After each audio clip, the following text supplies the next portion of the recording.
Hello बच्चों, आशा करती हूँ आप सभी जो हैं अपने घरों पर स्वस्थ होंगे। हमने अपनी ज्योग्राफी की क्लास में जो हमारी पार्ट 1 बुक है मानव भूगोल और उसके मूल सिद्धांत, उसका जो चैप्टर 7 है तृतीयक और चतुर्थक क्रियाकलाप, उसकी जो है शुरुआत की हुई थी। अभी तक हमने जो है व्यापार के बारे में, वाणिज्य के बारे में, तृतीयक क्रियाएँ कौन कौन सी होती हैं, इन सब के बारे में हमने पढ़ा है। हमारा आज का टॉपिक है संचार। संचार के बारे में वैसे तो आप छोटी क्लासेस से ही पढ़ते आ रहे हैं। संचार सेवा में क्या होता है, अपने शब्दों, संदेशों और विचारों को जो है एक दूसरे तक पहुंचाया जाता है। आप देखते हो आजकल वर्तमान समय में तो संचार का बहुत ही ज़्यादा जो है प्रयोग किया जा रहा है। कैसे हम एक दूसरे से बातें करके जो है अपना समय बिताते हैं, अपनी बातें एक दूसरे को बताते हैं, और साथ ही साथ जो हमने कार्य किए हैं या कोई हम नया कार्य करने जा रहे हैं उसके बारे में जो है हम लोगों को अवगत करवाते हैं। तो अब है हमारा सबसे पहले संचार साधन। संचार साधन क्या है? संचार साधन शब्दों, संदेशों और विचारों का आदान प्रदान करते हैं। प्राय परिवहन साधन इनके लिए प्रयोग किए जाते हैं।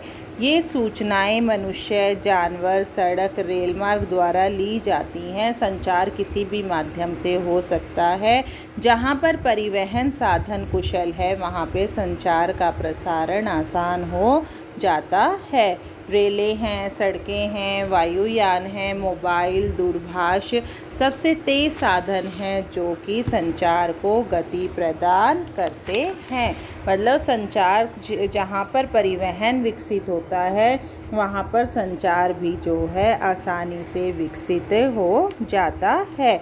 अब कई बार प्रश्न ये आ जाता है हमारे सामने कि संचार के क्षेत्र में इंटरनेट के लाभ बताओ, या साइबर स्पेस इंटरनेट के क्या लाभ हो सकते हैं।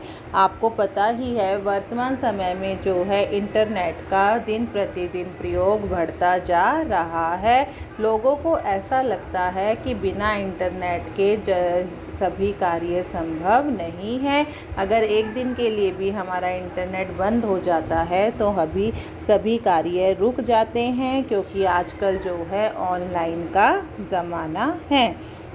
तो संचार के क्षेत्र में इंटरनेट के लाभ क्या हैं? ईमेल, इंटरनेट के माध्यम से जो है हम ईमेल विश्व में कहीं भी किसी भी व्यक्ति से संपर्क करने या उसे सबसे तीव्र व सुरक्षित तरीका है। इससे उत्तर भी जो है तुरंत मिल जाता है। इंटरनेट ने मानव सामाजिक और आर्थिक स्थान को जो है विस्तृत बना दिया है।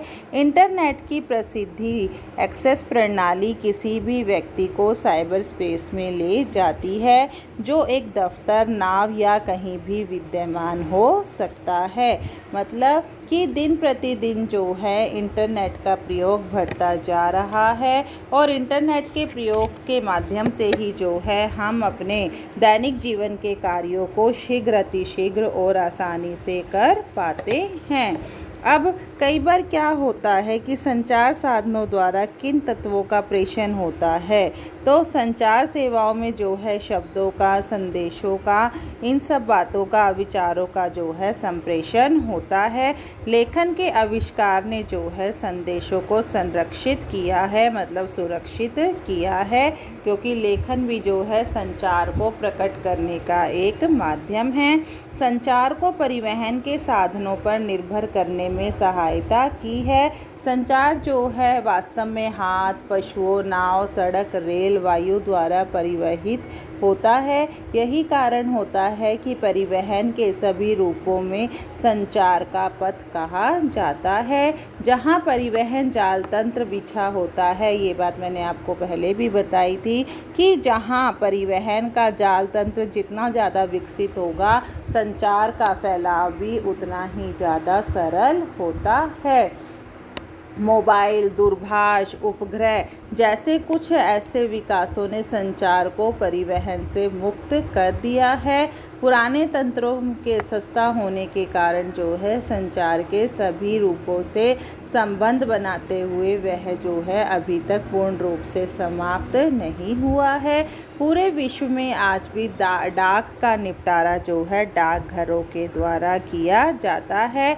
मतलब कि जो पुराने समय में प्रसिद्ध था डाक सेवाएं जो हैं, संदेश भेजने की जो सेवाएं हैं, वो सब जो है अभी भी लागू की जाती है। हमने पुरानी चीज़ों से अभी जो है पूर्ण रूप से मुंह नहीं फेर लिया है। अब हमारा अगला टॉपिक है दूरदर्शन। दूरसंचार क्या होता है? दूरसंचार का प्रयोग जो है विद्युतीय प्रौद्योगिकी के विकास से जुड़ा हुआ है।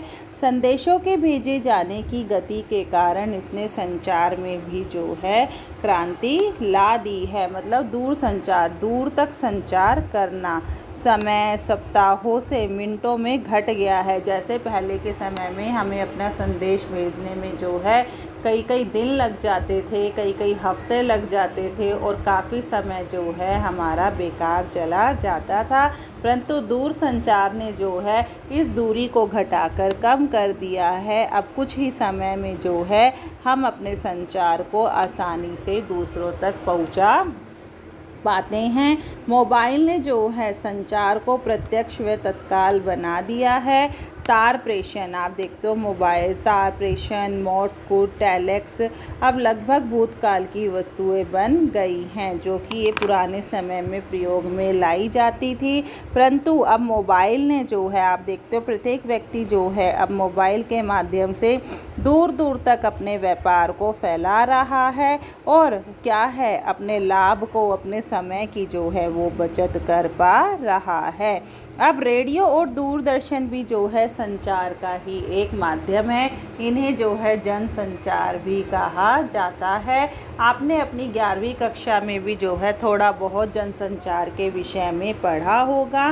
तो रेडियो और दूरदर्शन जो है समाचारों, चित्रों व दूरभाषा कालों को पूरे विश्व में विस्तृत रूप से प्रसारण करता है, इसलिए इन्हें जो है जनसंचार माध्यम कहा जाता है।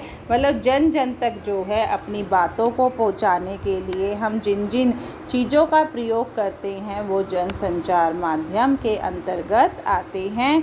जनसंचार माध्यमों से जो है विज्ञापन मनोरंजन के लिए महत्वपूर्ण है। समाचार पत्र विश्व के सभी कोनों में घटनाओं का प्रसारण करने में सक्षम होते हैं। उपग्रह संचार पृथ्वी और अंतरिक्ष से सूचना का प्रसारण करता है। इंटरनेट ने जो है वैश्विक संचार तंत्र में वास्तव में ही क्रांति ला दी है। तो टेलीफोन है या टेलीविज़न है या रेडियो है या कोई भी और या हमारी मीडिया है या अखबार है या पुस्तक है, कोई भी वस्तु है उसके माध्यम से जो है हम संचार कर सकते हैं, प्रेषण कर सकते हैं, अपनी बातों को जो है दूसरों तक आसानी से पहुंचा सकते हैं और दूसरों की बातों को भी जो है आसानी से समझ सकते हैं।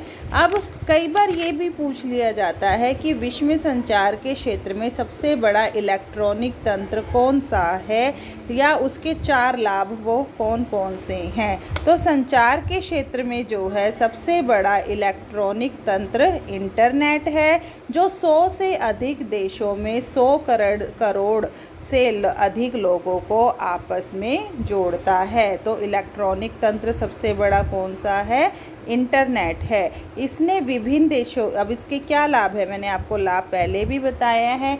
एक तो ईमेल को जो है हम जल्दी से शीघ्र अतिशीघ्र लोगों तक पहुंचा सकते हैं। इसमें विभिन्न देशों में आर्थिक गतिविधियों के विस्तार में मदद की है।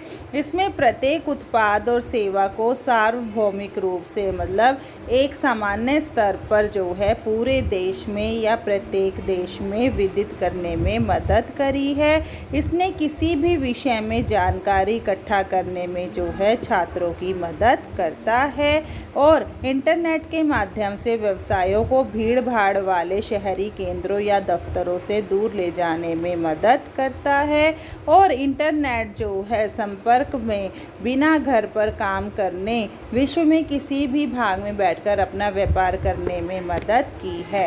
अब आप ये देखिए, कोरोना के समय में जो ये कोरोना काल चल रहा है, इस समय में इंटरनेट का कितना बड़ा सदुपयोग किया जा रहा है। सभी लोग जो है अपने आप को सुरक्षित रखने के लिए जब ये कहा जाता है आप घरों में रहिए, घरों से बाहर मत निकलिए, तो इस समय जो है इंटरनेट जो है हमारे व्यापार को, हमारी जो अगर कहीं पर हम नौकरी करते हैं तो इंटरनेट के माध्यम से ही जो है हम एक दूसरे से जुड़े हुए हैं और इंटरनेट के माध्यम से ही जो है आज हमारी जो शिक्षा प्रणाली है वो भी सुचारू रूप से कार्य कर रही है, क्योंकि इससे ना तो बच्चों का नुकसान होता है, ना ही नौकरी करने वालों का नुकसान होता है, ना ही व्यापार करने वालों का नुकसान हो रहा है, बल्कि इंटरनेट के माध्यम से अभी भी हम सब जो है आपस में एक दूसरे से जुड़े हुए हैं। अगर हमें किसी वस्तु की ज़रूरत होती है तो हम दुकानों पर जाने की बजाय ऑनलाइन उसका ऑर्डर करके जो है अपने घरों तक सुरक्षित मंगवा लेते हैं। तो इंटरनेट जो है वर्तमान समय में एक बहुत बड़े जाल के रूप में फैला हुआ है और इंटरनेट जो है इलेक्ट्रॉनिक माध्यम तंत्र का एक सबसे बड़ा साधन है, जिसने संचार को और भी ज़्यादा सरल और सस्ता बना दिया है। इसी के कारण जो है लोग एक दूसरे से जुड़े रहते हैं, व्यापार करने के लिए, बातचीत करने के लिए या अपना कोई भी संदेश देने के लिए जो है हम इंटरनेट के माध्यम से एक दूसरे से जुड़े रहते हैं।